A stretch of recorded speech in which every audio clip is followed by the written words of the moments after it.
who was a stray that I inherited, and in the middle of doing a really stressful TV show, the cat, on Christmas Day, the cat died on me.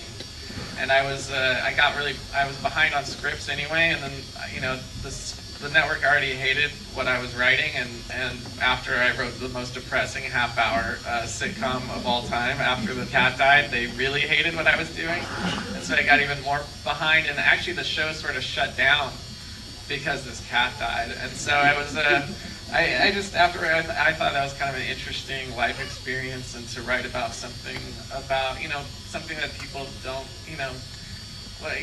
something you kind of take for granted, or something that doesn't seem so important can actually be, can have a much deeper emotional effect on you.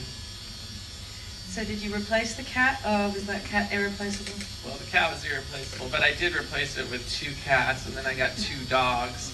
And then my dogs were French bulldogs, and they looked like pigs, and then I stopped eating pig.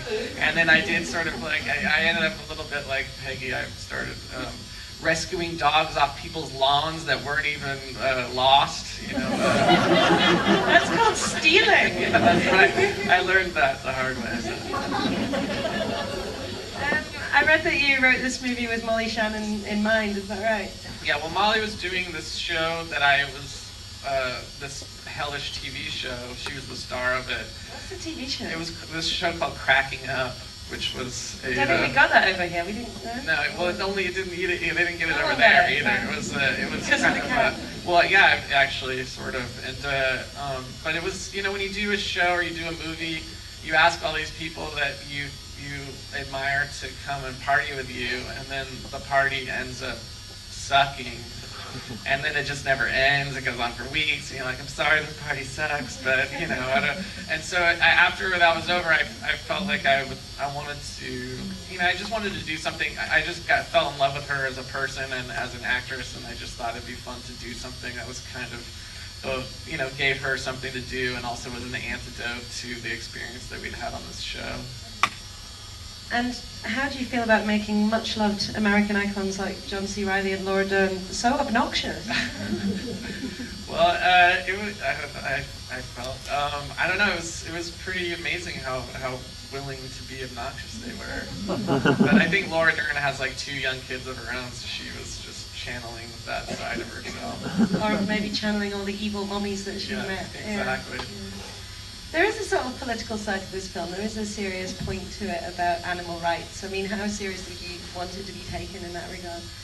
The truth is, I think it could, I'm an animal person, but I think it's more, I think she could have, I just like the idea of somebody who's kind of a wallflower and kind of somebody who everyone takes for granted and is sort of just the receiver of everyone else's, like, ideas or stories, and and for her to start having a kind of issue, and it could have been many things, but I just like the idea of her rattling her cage a little bit, and how everyone else didn't want her to change in that way, and how just how we as people, as we get older, our life choices become our religion in a way, and how we kind of push that on each other in different ways. Your brand of comedy, I don't know if you even want to call this a comedy, maybe you don't, but it's got moments that are really very harsh and cruel and unpleasant. I mean, do you see it that anything can be laughed at, or that serious situations have a funny side? I mean, what's the emotional tone of it for you? Well, it's funny because when I first finished the movie, and I had a cut, and I brought some people in for the first time to show the movie in an edit bay, and I made the mistake of sitting up front really close to the TV, and I was just laughing the whole time, and I kept looking back, and people were crying or just had quizzical expressions on their faces, and I realized that some of my humor is like a dog whistle. I hear it, but that's okay with me. I enjoy. I kind of like, as an audience as well as a creator, to be in a movie where you sort of are you feel a little